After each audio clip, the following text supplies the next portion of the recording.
looks like Xbox is finding some success, and this could be a bit surprising for some people.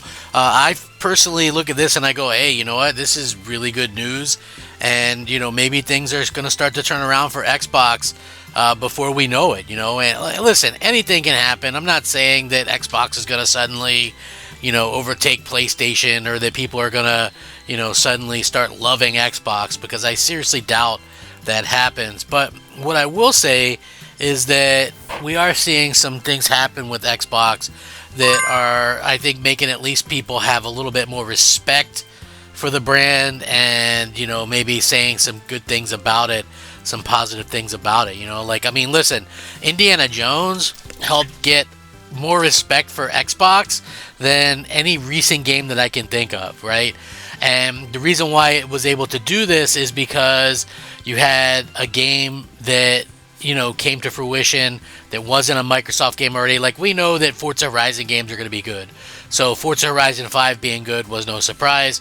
Halo Infinite was decent, but again, it's a step back from the original Halo games, and so therefore not much of a surprise. Starfield wasn't what a lot of us thought it was going to be. It was a little bit of a letdown in some areas. I think it's really good right now, but I think that also, it needed to be that right from the beginning, and the fact that it wasn't is a bit of a issue. And so when you see Indiana Jones and it's doing well and people are talking about it and they're happy with it, I think that really does speak wonders for what's going on. So anyway, I kind of want to get into this because I felt like this was an interesting thing. What's up, everybody?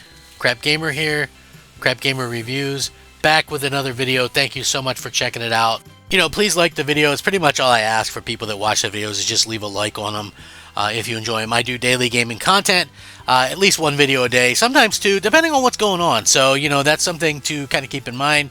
Try to be fun yet informative going out there as well. So, that's something to keep in mind going forward. Now, this was very interesting. Xbox actually dominated the US gaming charts in the Indiana Jones's launch week. So this is really cool news. Again, I look at this as two things, okay? Is it Xbox as we know Xbox, like the console, or is it Xbox publishing? Because I think there is a distinction in the two things, honestly. That's just my opinion, but I do think that there is a distinction there to be had.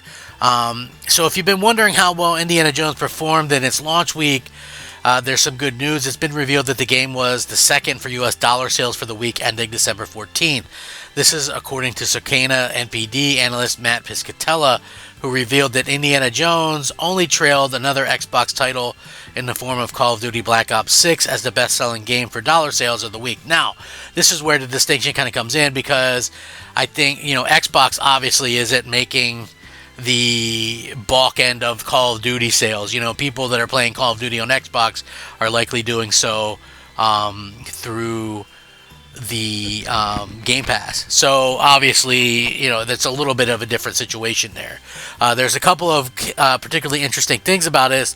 The first is that Indiana Jones, obviously a Game Pass title across console and PC, yet still managed to come in second in the charts just a few days after launch. And this is good, and we know that this is good because on Steam, the game didn't set the world on fire, right? There was a few thousand people playing, and so it wasn't something that Steam people bought by the droves. What it means is that people on Xbox actually bought the game. But again, when you look at what's going on in terms of new sales, does it really take that much? So it's a little bit kind of, hey, it's good. I would love to see where this game is at, a month from now. Is it still in the top 20? For instance, Matt Piscatella says, I don't usually post stuff about weekly rankings, but Indiana Jones and the Great Circle was number 2 best-selling game for the week ending December 14th in US dollars, only trailing Call of Duty Black Ops 6. Astrobot went from 11 the prior week to 7th for the week, same week as the TGA. So Astrobot saw a bump in sales thanks to,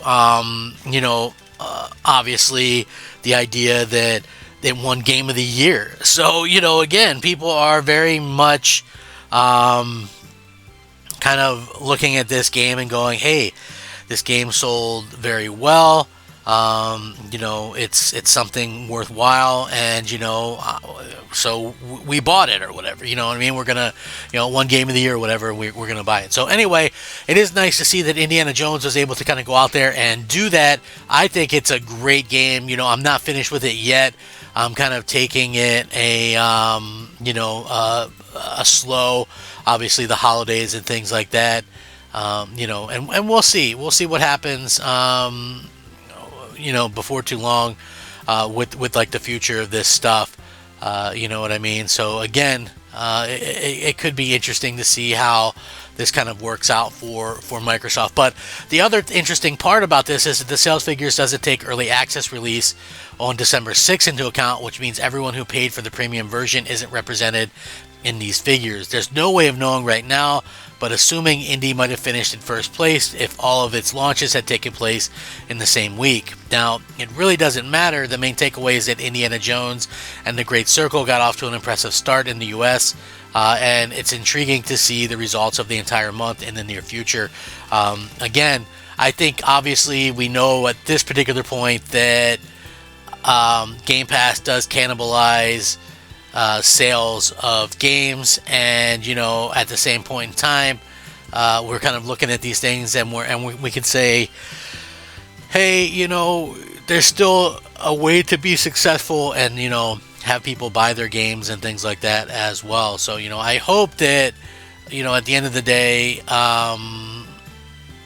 what's going to happen, and eventually kind of see what's going to happen in the future with stuff like this. Rumor has it that they've already kind of greenlit some Indiana Jones sequels and things like that. But again, I hope to see that anyway. So we'll see. Again, like I said, I think Indiana Jones is probably the best thing that Xbox has had out in years. I brought that up on X the other day, and somebody started bringing up stuff like, let's see, they started bringing up stuff like Ori. They're like, so Ori's bad and Gears 5 is bad. I'm like, you realize you're talking about Ori, which is a game that is almost like 7-8 years old. And even Gears 5, which was probably one of the worst in the series, that game came out in 2019. We're about to be in 2025. So, 6 years ago. It wasn't even this generation when that game came out. So yeah, you know what I mean? This is definitely something worthwhile. And we'll see what happens, if that's what kind of can change in the future and things like that. So again, I just think it's really cool. I know not everybody's going to be Indiana Jones or whatever the case may be. I'm just mentioning that, I think that it's I think that it's interesting to see that it's doing well, and I'm for it. Like I said, I want to see Xbox be successful. Obviously it's a game. Maybe this goes, hey, we should have just kept this exclusive or whatever. So that's the kind of thing that I think kind of can drive Xbox a little bit going forward as well. Is these sales, a lot of them I think are Xbox sales in particular that we're all seeing, you know what I mean? And that's definitely just a good thing, definitely a good thing.